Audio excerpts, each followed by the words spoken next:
I'm Steve Wiggins, and this is the Groundworks Ministries podcast. Today we're reading from the book of Hebrews, chapter 5, so let's focus on verses 12 through 14. For though by this time you ought to be teachers, you need someone to teach you again the basic principles of God's revelation. You need milk and not solid food. Now, everyone who lives on milk is inexperienced with the message about righteousness because he's an infant. But solid food is for the mature, for those whose senses have been trained to distinguish good and evil.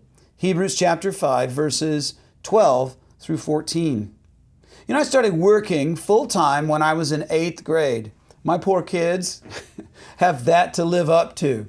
I was the cart boy at the Fianna Hills Country Club in Fort Smith, Arkansas. Working at the country club taught me two very important things. Number one, never wear plaid polyester pants.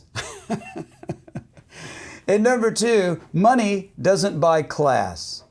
From my Caddyshack vantage point, I observed men yelling at their wives during tennis matches, marital infidelities starting to spark, binge drinking, gambling away of expensive cars. The list goes on.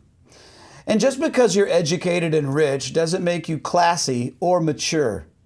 And likewise, just because a person attends a church doesn't necessarily make him or her a mature believer. Maturity comes when we apply the Bible's teaching, when we move beyond from being hearers of the word to being doers of it. And if we fail to employ the biblical teaching that we learn, then our maturity as believers is stunted. Imagine my adult son eating the same baby formula as an 8-month-old. Well, how pathetic would that be at a barbecue? It's the same image that Paul is using for believers who refuse to faithfully employ biblical teaching and discipleship. Now, how did Jesus mature as a young Jewish man? Consider Hebrews chapter 5, verse 8.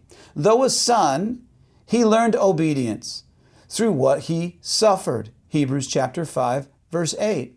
In our efforts to make our churches more attractive and relevant, have we perhaps missed the most important lesson of faith? Faith must be employed in order for a person to realize its worth.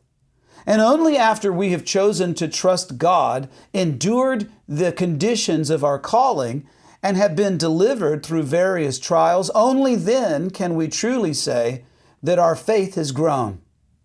And the problem with the world is not that they don't have access to the gospel or to good preaching.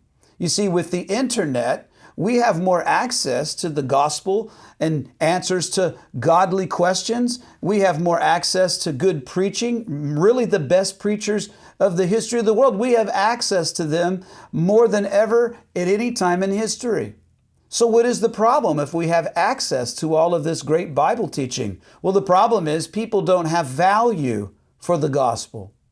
So those who value the gospel will be willing to suffer for it. The author of Hebrews begged his disciples to share in his suffering. He knew that faith in action moves faith in Jesus from theory into reality. Maturity grows faith upon faith. Our challenge is to press on faithfully and to transcend intellectual assent, just the facts about Jesus, and to strive to obtain the life that makes the suffering worthwhile. And this is moving from milk to meat, training our senses to distinguish good from evil, and then to obey the Spirit's leading.